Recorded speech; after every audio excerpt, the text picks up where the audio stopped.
All right. Hello, and thank you for attending today or watching later on your own time.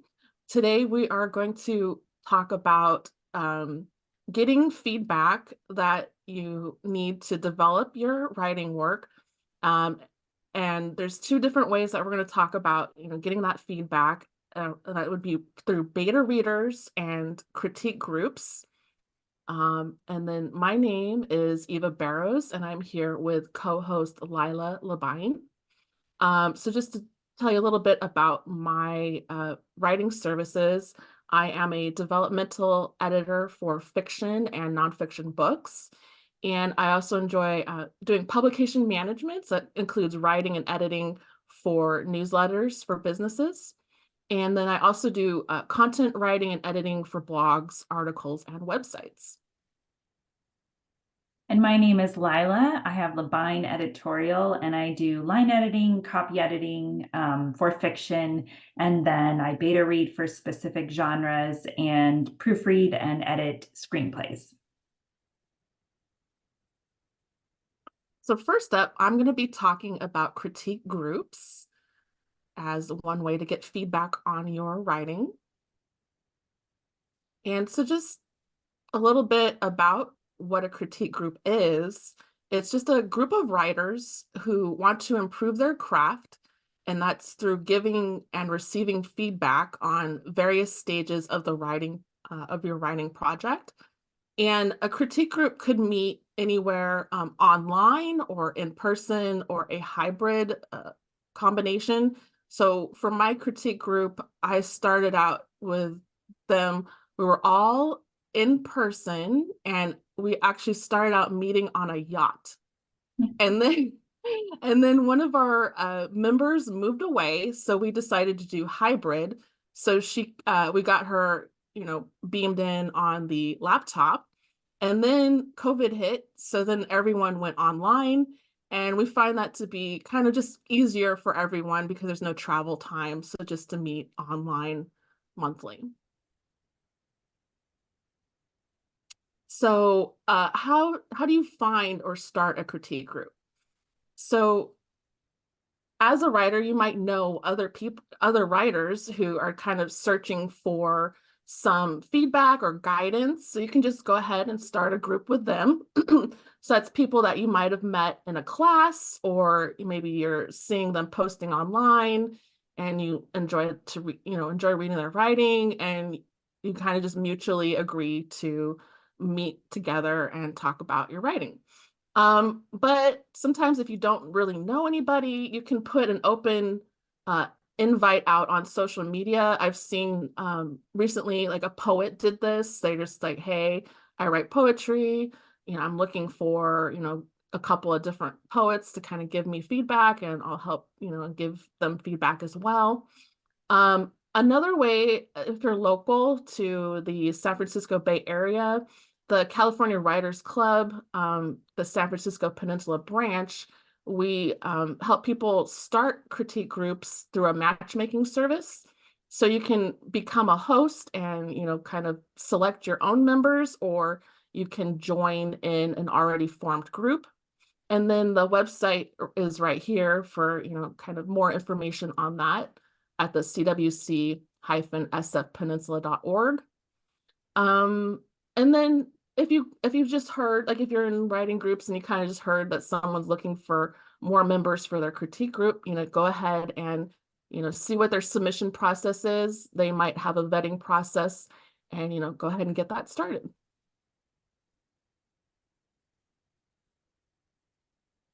Okay. Let's see. You moved it over already. I couldn't tell.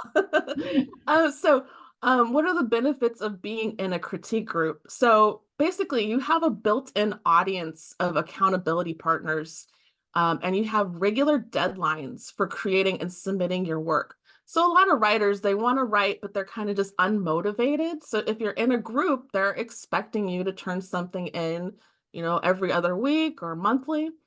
Um, and then another benefit is that you're going to practice receiving and accepting feedback on your work. And then this is really been helpful for me to develop a thick skin as a writer.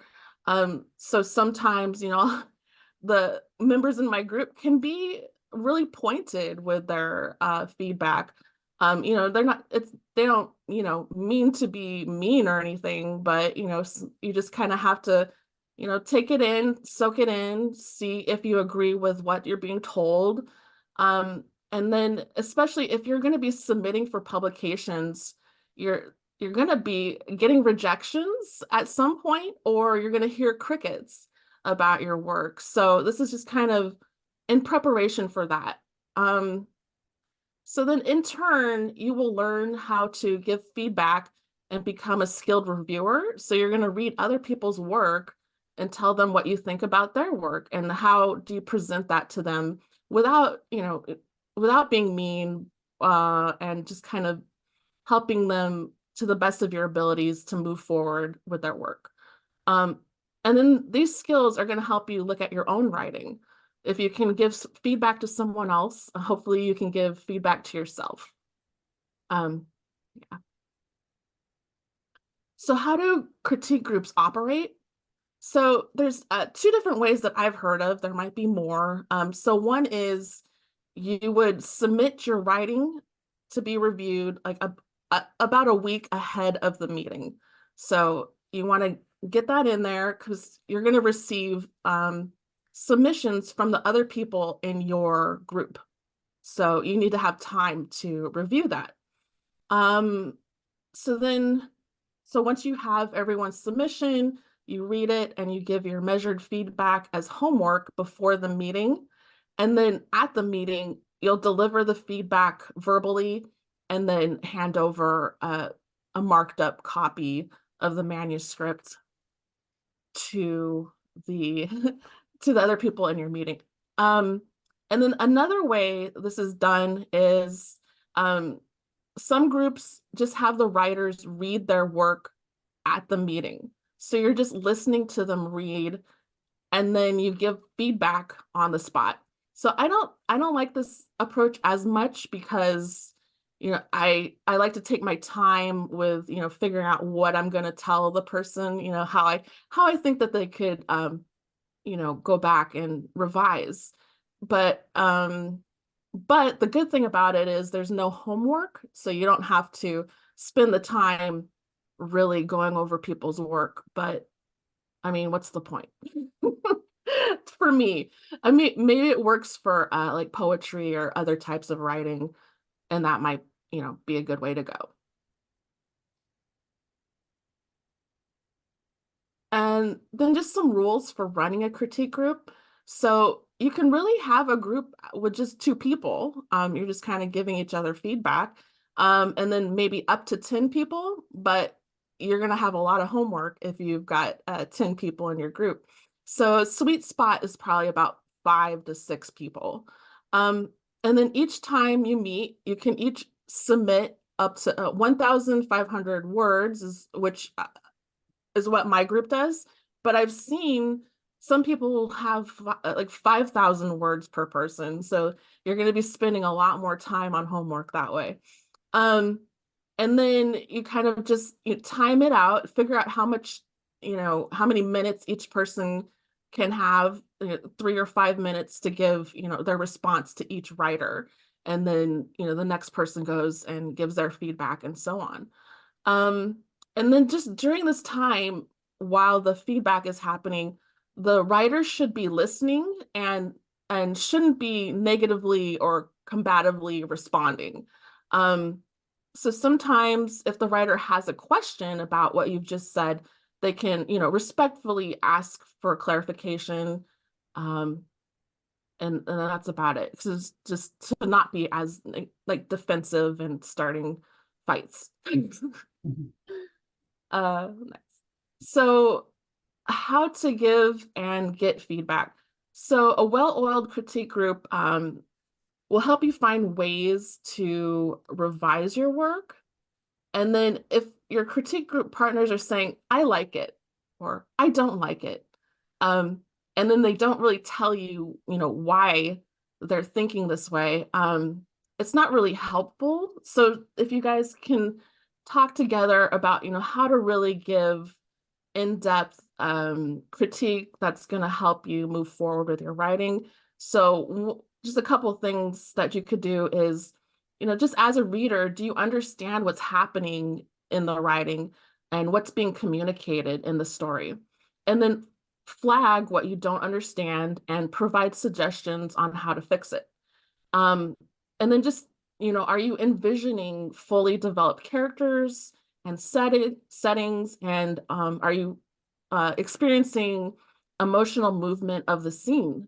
And then if you're not, give some suggestions about how the author can, get this done. Um, So when to participate in a critique group. So participating, it should be a career-long practice. Just the accountability itself is huge. So you have, in order to be a participant, you have to produce something new or revise something a lot before the next meeting. Or you could come to the meeting with questions about, how do I work on my character's goal? How do I work on their desire? Um, and so your critique group members can kind of give you their opinion on, solutions for writing. And that's always helpful. And then, um, so just being in a group, you're just with a group of people who understand your challenges as a writer, and then they can support you for, many months or many years. And then there's value to adding new writers once in a while. So sometimes you're in your group for so long, you kind of know what each other's going to say. But if you add a new writer and they're going to come in with fresh opinions and, kind of help you out in different ways. So what kind of writers should join your group? So my group is a mix of author types. So there's people who write short stories, memoir, and general fiction. And we can all give each other, great feedback because we know the structure of story and what needs to happen in a good story. But sometimes you might want to seek out a group of people who are, writing the same kind of things that you are. And that would be like for fantasy, sci-fi, romance. It kind of just helps you with, making sure you're hitting all the genre points. And then, especially if you're a poet, just kind of there's a whole language of poetry that maybe only poets really, understand. So that would be, helpful to be in that group with them. And then just similarly with people who are writing comedy, joke writers, playwrights, and they all just have a specific way of writing that they need to, do for a successful piece. And then just to let you know that there's going to be people of different skill levels in your group. So some writers are self-taught and then others have MFAs. But you can all be in the same group and you can all give each other valuable feedback. And then just the difference between critique groups and editing. So in a critique group, members should be focusing on the big picture. So that's story development, if they notice any plot holes, um, if they, feel lost or not understanding what you're trying to say, if they can't visualize the scene, and then they would point out both the strengths and the weaknesses. So, I love, finding great language in my critique group partners' pieces and highlighting that and just saying, that I really appreciate that beautiful line that they wrote. So that makes them feel good about their writing. And then, so some readers might point out typos, but that's not the main focus of the critique group. Um, and then, so members might not pick out everything that has to be revised, but just, maybe the top three things that they see.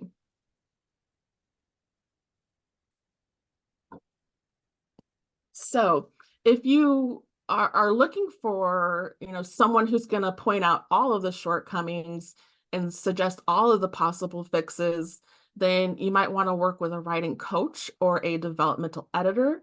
And then after you take your draft as far as you can go on your own, and even with the critique group, um, you might need help from a line or copy editor to catch all the grammar mistakes before you publish, especially, if you're self-publishing. And then, so the great thing about being in a critique group is you get to be there at the start of something good. So everyone in your critique group shares the dream of publishing and getting their stories out there. I mean, some people might want to be private, they might just write for their own private purposes, but a lot of people want to get published. And then you can be a part of someone else's publishing journey, and you might even get into their book's thank you note, just by giving them helpful feedback along the way. And then most importantly, you will be encouraged to grow as a writer yourself. So in my case, I started writing short pieces, short stories, comedy sketches, and then I was seeing my critique group members uh, successfully publishing books, and so it really got me to think, hey, I can do it. They can do it. I can do it. So I had the courage to, start writing a novel, and I'm just very, glad that I'm in this group of people who are kind of cheering me along the way, and they always want to see my next chapter. So I think that's the end of my part. That There was we go. great. Wonderful to hear. I'm going to be talking about beta readers. So a beta reader is someone who reads your later drafts of your manuscript or whatever it is you're working on, article, even a website. And then they give you feedback from a reader's perspective. You want it to be an ideal reader for your project. So if you're writing a book on gardening for beginners, you want someone who's just starting out gardening. If you're writing horror, you want someone who regularly reads horror. So yeah, that's the third point. Someone who regularly reads what you're writing. A beta reader does not have to be an editor. They don't have to be a writer. They don't have to be good at spelling and grammar, and they don't have to have any professional qualifications. They're just your ideal reader. A good beta reader is reliable, so they get back to you when they say they will. If they're going to miss the deadline, they let you know as soon as possible and set a new deadline.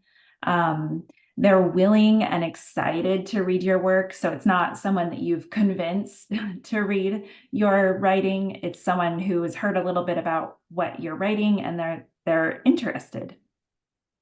And they're honest. They don't sugarcoat because they feel bad and they don't want to tell you the things they don't like or the things they don't think are working. But they are compassionate with their criticism, and it's always constructive feedback.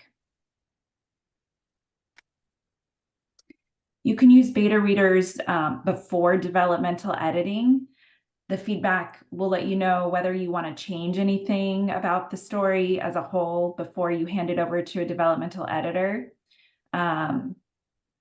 You can also do it after line and copy editing. So that feedback might just help you find any last minute timeline issues or inconsistencies. But the best time, and then probably the most common time to get to use beta readers, is after developmental editing, maybe after line editing, but before copy editing. So this feedback will let you know whether the changes you've made with your developmental editor and or your line editor have been successful. And then I'm going to point this out because some of you may have heard of alpha readers. Alpha readers are, they read earlier drafts of your manuscript. So, or maybe even before you've completed your manuscript. And they're writers themselves who write what you're writing. So if you're writing women's fiction, they will be another women's fiction writer. It's very similar to critique partners. Sometimes it just means you might be paying them, or or maybe there's not a trade and they're just doing it for you. It's very similar, so they could probably be interchangeable, the terms. How do you find beta readers? You can ask friends and family. There are pros and cons to this. So they're easier to find because they're right there around you, and hopefully you have a lot of them. You know their personality, their dislikes and likes, their background. So you kind of know where they're coming from with some of their feedback. They might be more likely to read it because they love you and they want to do this nice thing for you. And then cons are they might be afraid to give you negative feedback because they love you and they've seen you working hard on this story or project and they don't want to see you feel bad. They also might be less likely to finish it because they know you are going to remain their friend or family member, and they don't have any, they don't feel obligated to finish it by a certain time.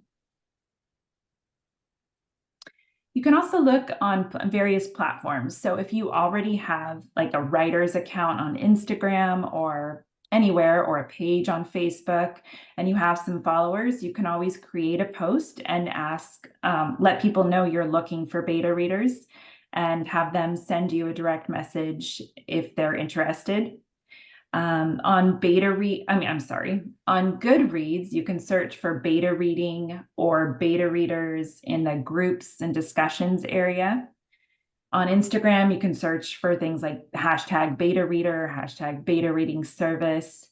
Reddit has a subreddit called our beta readers. And I think they have another one too. And I can't remember if this one is for paid. I think it's volunteer beta readers. So Facebook, you again search for beta readers. There are various paid and volunteer groups for that. I usually advise against looking for editors on Fiverr and Upwork, though there are definitely good editors on there. But beta readers, I think it's totally fine. So just make sure to check each reader's reviews and get clear on exactly what they're going to be offering for you for the amount you're paying.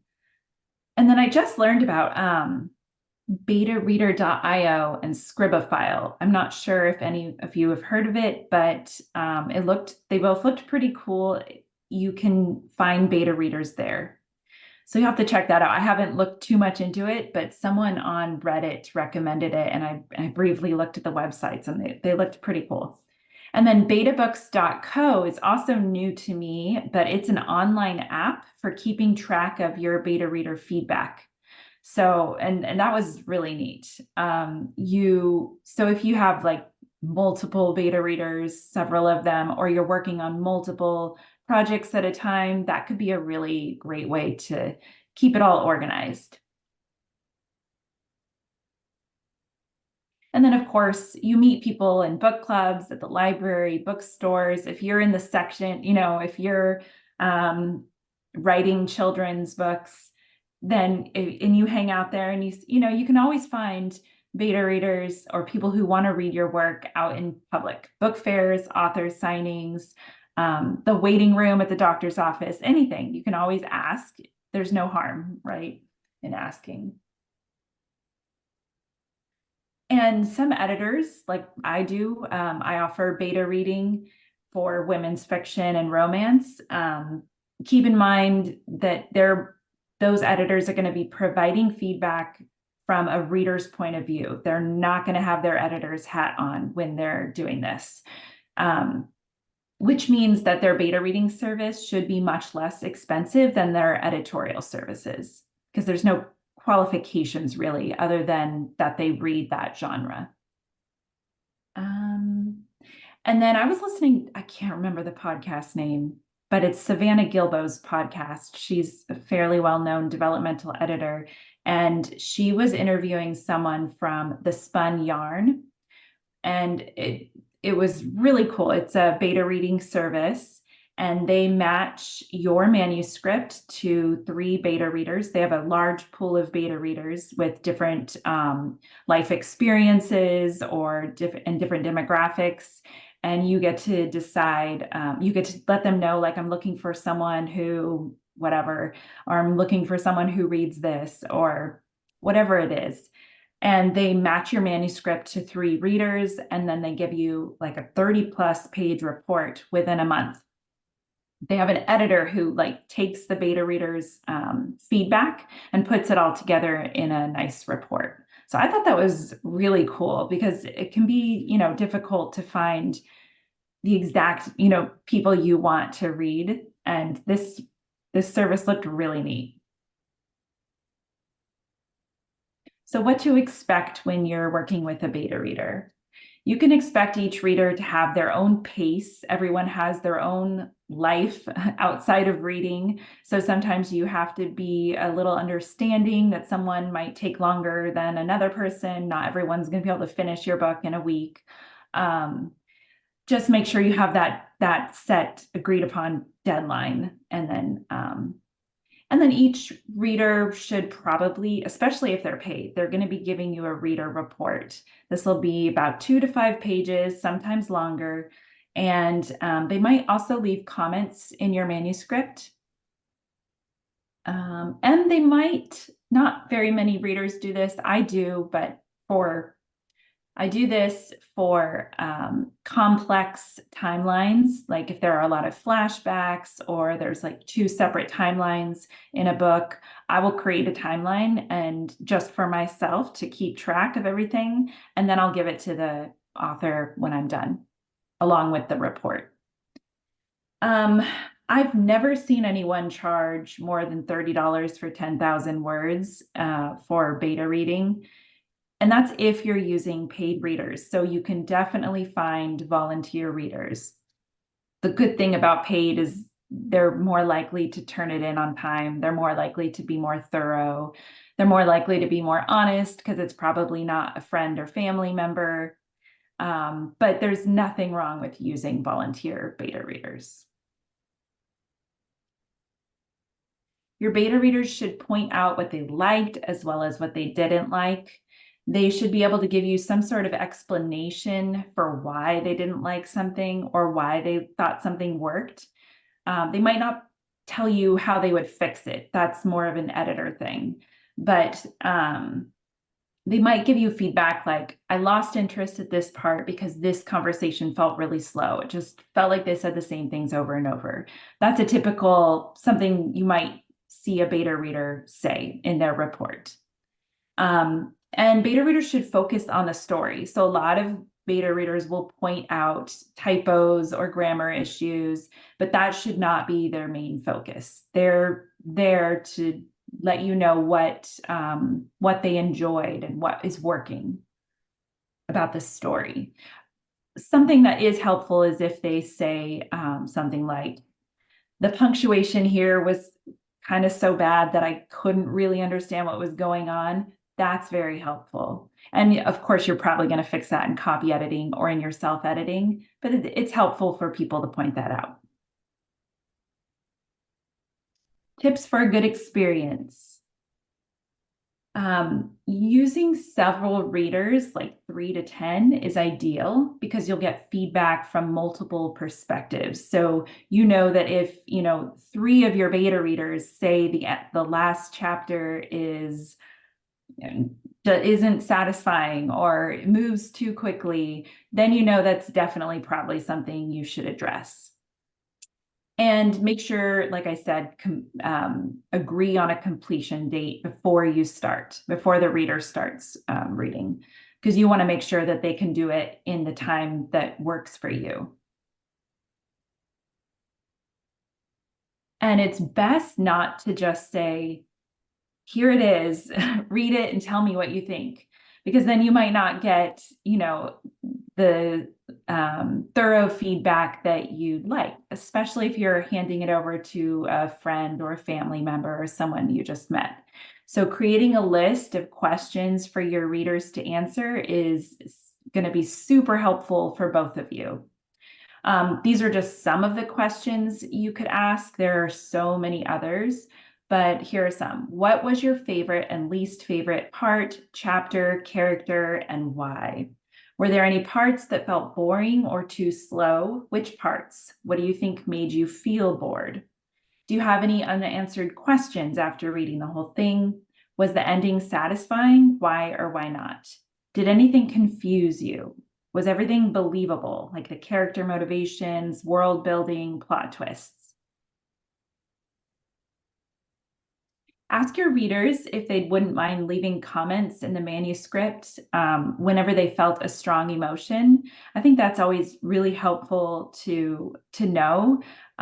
If I were having someone read my work, I would really want to know, like, when were they just like outraged at a character, or, like a character's actions, or when were they really curious to know what happened next? When could they just like not put the book down? What made them really sad? That's helpful for writers to know. So if your readers can do that, I do that in my service, and I really enjoy leaving those little comments because it just seems like something that would be really good to know. And then also, if they can just put a quick little comment or like a question mark wherever they find a sentence or a paragraph that they had to read twice to understand, that'll help you in your self-editing before you hand over to a copy editor. And you can make sure to ask them to give you feedback specifically on whatever concerns you about this particular project.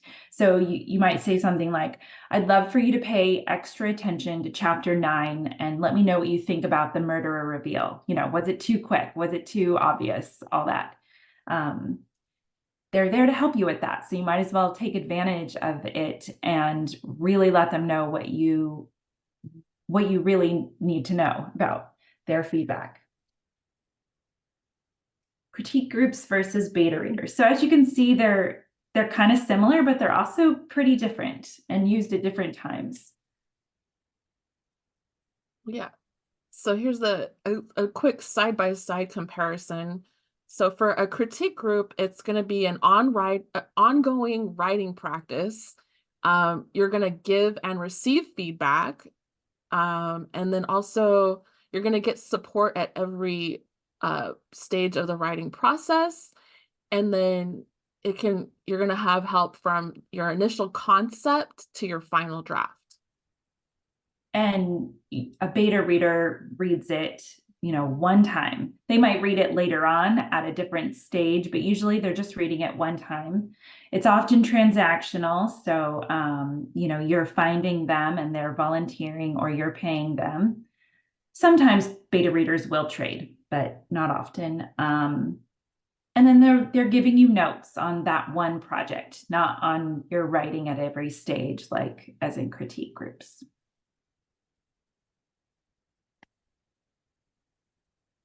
And so just to wrap up, a couple of key takeaways here. So both critique groups and beta readers are ways to help you strengthen your story, and they help you get ready for the next step, and then whether that's the next draft or going ahead and publishing. And so just think about what kind of support are you looking for in your writing project right now?